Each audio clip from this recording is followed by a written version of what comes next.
Kavitha kitchen. இன்றைக்கி நாம் கிச்சனில் வந்து பிரண்டை துவையல் எப்படி பண்ணுறதுன்னு பார்க்க போகிறோம். தேவையான இன்க்ரீடியன்ட்ஸ் பிரண்டை இதோ வந்து இது எல்லாமே வந்து என்னுடைய டெரஸ் கார்டனில் தான் எடுத்தேன். இன்றைக்கி சட்னிக்கு நான் இவ்வளோ எடுத்திருக்கேன். பட் வந்து ஓகே வந்து நிறையவே எடுத்திருக்கேன். சரி பரவாயில்ல. தக்காளி வந்து உங்களுக்கு எவ்வளோ தேவையோ போட்டுக்கோங்க. நான் வந்து கொஞ்சம் புளிப்பாக இருக்கணுன்றதுக்காக ஒரு 5-6 தக்காளி வச்சுருக்கேன். ஆனியன் வந்து 2 தான் போடணும். லெசூன் அப்படி தான்.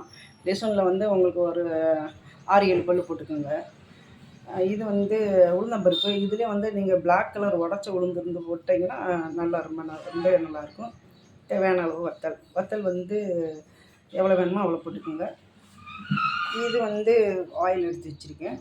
ஸோ இதுதான் இன்றைக்கி நம்ம பிரண்டை சட்னிக்கு தேவையான இன்க்ரீடியன்ட்ஸ். இப்போ ஒரு கடாய் வச்சுட்டு அதில் வந்து தேவையான அளவு ரொம்ப ஊற்றலை, ஒரு அளவுக்கு இவ்வளோ தான் ஊற்றிருக்கேன். எண்ணெய் வந்து ஊற்றியாச்சு. கொஞ்சம் இது சூடாகட்டும். சூடான பிறகு வந்து கண்டிப்பாக வந்து கொஞ்சம் கடுகு வந்து நீங்கள் ஆயில் சூடாகிடுச்சு ஊற்றிட்டு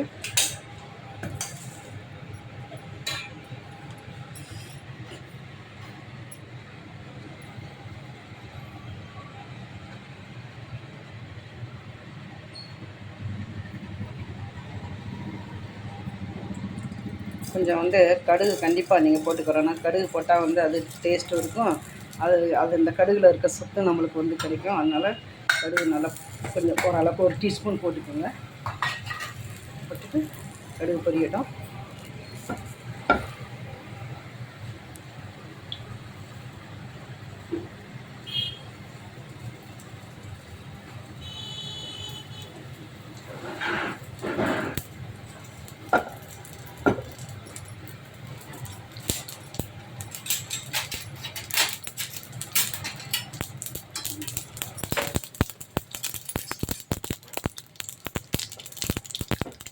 கடுகு நல்லாவே பொரிஞ்சிருச்சு. அதுக்கடுத்து நாம் வச்சுருக்க அந்த உளுந்து வந்து போட்டுக்கோங்க. போட்டு அது கூடயே நீங்கள் வந்து வத்தலையும் போட்டுக்கலாம். போட்டு லைட்டாக கொஞ்சம் பொன்னிறம் வர்றது பற்றி வந்து வறுத்துக்கோங்க. ஓகே, பொன்னிறமாக வந்துடுச்சு. இந்த அளவுக்கு வந்து வறுத்து எடுத்துக்கலாம். நம்ம அடுத்து என்ன பண்ணுறோம், லைட்டாக கொஞ்சம் ஆயில் போட்டுக்கிறோம். கொஞ்சம் பிரண்டைக்கு கொஞ்சம் தாராளமாக நல்லாவே போடலாம். இந்த அளவுக்கு போட்டுட்டேன் நான். எண்ணெய் சூடாயிடுச்சு. இப்போ நாம் வச்சுருக்க அந்த பிரண்டையை க்ளீன் பண்ணி வச்சுருக்கேன். முதல்ல கழுவிக்குங்க. பிரண்டையை க்ளீன் பண்ணுறதுக்கு முன்னாடி பிரண்டையை கழுவிக்குங்க. ஸோ இதை வந்து ரொம்ப இளம் பிரண்டையாக இருந்தால் வந்து நீங்கள் வந்து அதை வந்து நார் எடுக்க தேவையில்லை. கொஞ்சம் முத்தின பிரண்டையாக இருந்தால், ஸோ இதெல்லாம் கொஞ்சம் முத்தினதாக இருந்தது, அதனால் நார் எடுத்திருக்கேன். பார்த்துக்கோங்க, இதோ நார் எடுத்துருக்கேன். இதனுடைய இலையெல்லாம் போடலாம். இந்த நரம்புகள் அதில் இருக்க இந்த நரம்பு இந்த வயர் இருக்கு இல்லைங்களா, இது கூட கொஞ்சம் இலசாக இருந்தால் போட்டுக்கலாம். அதனால் ஒன்றும் இல்லை.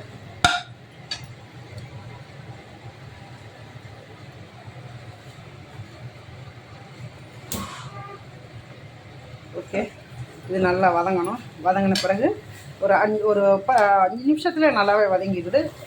வதங்கட்டும். எப்பயுமே வந்து நம்ம பிரண்டையை வந்து தனியாக தான் வதக்கணும். அப்போ தான் அது நல்லா வதங்கும். ரெண்டாவது இதில் பிரண்டையில் இன்னொரு முக்கியமான என்னென்னா, நம்ம வதக்கிறச்சே வந்து கொஞ்சம் வந்து எவ்வளோ தேவையான அளவு வந்து டோட்டல் எவ்வளோ வேணுமோ உங்களுக்கு அந்த அளவு வந்து சால்ட்டு போட்டுக்கோங்க. ஏன்னா அப்போ தான் பிரண்டைக்கு உள்ளே நல்லா இதுவே அதில் உள்ளே இருக்கிறதெல்லாம் நல்லா வந்து வேகும். எப்பவுமே வந்து பிரண்டையில் ஸ்டார்டிங்கில் கொஞ்சம் உப்பு சேர்த்துக்கோங்க. அப்புறம் நீங்கள் சட்னி அரைக்கிறப்போ மறந்துட்டு திரும்ப உப்பு சேர்த்துக்கூடாது. அதையும் நீங்கள் ஞாபகம் வச்சுக்கிறணும். பிரண்டை சட்னிக்கு தேவையான இன்க்ரீடியன்ஸில் ஒரு இம்பார்ட்டண்ட் இது நான் சொல்ல மறந்துட்டேன். இந்த பாருங்க, புளி இவ்வளோ தான் போடுறேன், ரொம்ப போடலை. ஏன்னா வந்து நம்ம சட்னி கொஞ்சம் தான் நான் பண்ணுறோம், அதனால் இவ்வளோ தான் போடுறேன். அதை நீங்கள் அந்த பிரண்டை கூடயே சேர்த்து போட்டு வறுத்துக்கலாம், ஒன்றும் இல்லை.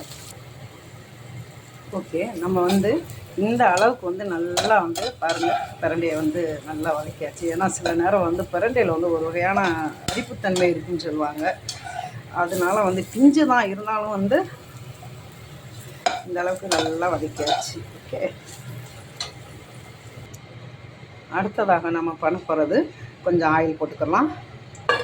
வந்து போட்டுட்டு ஸோ வந்து நான் வந்து பூண்டு பல் நல்லாவே போடுறேன். இந்த பாருங்கள், இந்த அளவுக்கு வந்து பூண்டு பல் போடுறேன்.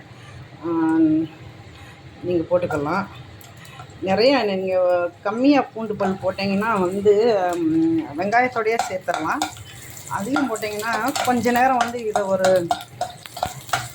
ஒரு 2-3 மினிட் வந்து கொஞ்சம் வதங்கிக்கிறணும். இது கொஞ்சம் வதங்கிக்கிறணும். ஏன்னா எப்பயுமே வந்து பூண்டு வேகணும்னா அது கொஞ்சம் டைம் எடுக்கும். ஆனியன் வந்து உங்களுக்கு வந்து வேகமாகவே வந்துடும். ஸோ இந்த அளவுக்கு வந்து கொஞ்சம் வதக்கிக்குங்க.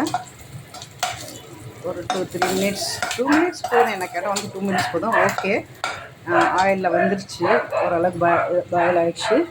இப்போ என்ன பண்ணுறீங்க, 2 ஆனியன் வச்சுருந்தேன், அதை இந்த மாதிரி கட் பண்ணி போட்டுக்கோங்க. ஏன்னா இந்த பிரண்டைக்கு வந்து எப்போயுமே வந்து பிரண்டை சட்னிக்கு வந்து எப்போயுமே அந்த ஆனியன் பூண்டு வந்து நல்லா வந்து பாயில் ஆகிருக்கணும். அதனால் வந்து நீங்கள் ஸோ ஆனியன் அந்த அளவுக்கு வந்து கட் பண்ணிக்கோங்க. உங்களுக்கு வேகமாக வந்து பாயில் ஆகிடும், நல்லா பாயில் ஆகிடணும். இது வந்து நல்லா வந்து நார்மல் சட்னிக்கு வந்து நாம் வந்து ஒரு 50% தான் ஆனியன் பூண்டெல்லாம் வதக்குவோம், பூண்டு கம்மியாக போடுவோம். ஆனால் இது கொஞ்சம் நீங்கள் அதிகம் போட்டு நல்லா வந்து வதக்கிடணும். ஆனியன் வந்து நல்லாவே ஆனியன் பூண்டு வதங்கிடுச்சு. இப்போ எடுத்து நம்ம இதில் மிக்சியில் ஜாரில் போட்டுடலாம். இப்போ லாஸ்ட்டாக வந்து நம்ம தக்காளி போடுறோம். ஆல்ரெடி வந்து கொஞ்சம் ஆயில் போட்டேன், நான் வந்து கொஞ்சம் ஆயில் போட்டேன். தக்காளி போட போகிறோம். ஏற்கனவே தக்காளி வந்து வாஷ் பண்ணி வச்சுருக்கேன். உங்களுக்கு எவ்வளோ சட்னி வந்து வேணுமா, இந்த சட்னியில் வந்து ஆக்சுவலி வந்து தண்ணி ஒரு ட்ராப் கூட நீங்கள் பிரண்டை இதில் வந்து தண்ணி ஊற்றக்கூடாது. ஸோ உங்களுக்கு கொஞ்சம் தண்ணி லிக்விடாக வேணும்னு நினச்சிங்கன்னா கொஞ்சம் தக்காளி நீங்கள் சேர்த்துக்கலாம். ஏன்னா அதனால புளி கம்மியாக சேர்த்தேன் நான். இப்போ தக்காளி வந்து ஒரு ஆக்சுவலி தக்காளி நல்லாவே வதங்கணும். ஓரளவுக்கு வதங்கின பிறகு எடுத்து நம்ம வந்து ஜாரில் போட்டுடலாம். தக்காளி நல்லா இந்த அளவுக்கு வதங்கிட்டு பாருங்க. அந்த அதில் மேலே உள்ள தொலி கூட கலந்து வந்துடுச்சு. ஸோ தக்காளி இந்த அளவுக்கு நல்லாவே வதங்கிடுச்சு. இப்போ வந்து நாம் சட்னியை வந்து கேஸ் ஆஃப் பண்ணிடலாம். ஆஃப் பண்ணிவிட்டு ஸோ ஏற்கனவே நம்ம வந்து இங்கே ஜாரில் எல்லாமே எடுத்து வச்சுட்டேன். நான் ஜாரில் வந்து எல்லாமே எடுத்து வச்சுட்டேன். நான் வந்து வத்தல் அதிகம் போட்டிருக்கேன். கேஸ் ஆஃப் பண்ணிட்டோம். ஆல்ரெடி உப்பு போட்டிருக்கோம் பிரண்டையில். நீங்கள் அப்புறமா வந்து தேவையான அளவு போட்டுக்கலாம். இப்போ வந்து நம்ம லைட்டாக ஒரு கிரைண்ட் பண்ணிடலாம். Wow, super! நம்மளுடைய பிரண்டை சட்னி ரெடி ஆகிடுச்சு பாருங்கள். செம்ம டேஸ்ட்டுங்க, சும்மா சொல்லக்கூடாது, சரியான டேஸ்ட்டு. ஸோ இதில் நம்ம புளி இதெல்லாம் போட்டுக்கிறதுனால நீங்கள் வந்து 2 நாள் வச்சு கூட சாப்பிட்லாம். ரெண்டாவது வந்து இதை வந்து நீங்கள் ரொம்ப வந்து நைஸாக இந்த பாருங்கள், ரொம்ப நைஸாக வந்து அரைக்கக்கூடாது. இந்த உளுந்தம்பருப்பு ஒரு 80%, சரி ஒரு 90% கூட அரைச்சிக்கோங்க. ரொம்ப நைஸாக இருந்தீங்கன்னா அது ரொம்ப அதனுடைய டேஸ்ட் மாறும். அப்படியே இட்லிக்கு வச்சு சாப்பிட்டோம்னா சும்மா சொல்லக்கூடாது, செம்ம டேஸ்ட்டாக இருக்குங்க. சரிங்களா? இது வந்து உங்களுக்கு தெரியும், பிரண்டையில் வந்து கால்சியம் வந்து அதிகம்னு சொல்லுவாங்க. ஸோ வந்து பிரண்டையில் வந்து கால்சியம் சத்து வந்து அதிகம் சொல்லுவாங்க. நீங்கள் வாரத்தில் 2 நாள் வச்சு சாப்பிடுங்க. ஸோ என்னுடைய பிரண்டை சட்னி கஷ்டப்பட்டு நான் பண்ணியிருக்கேன்.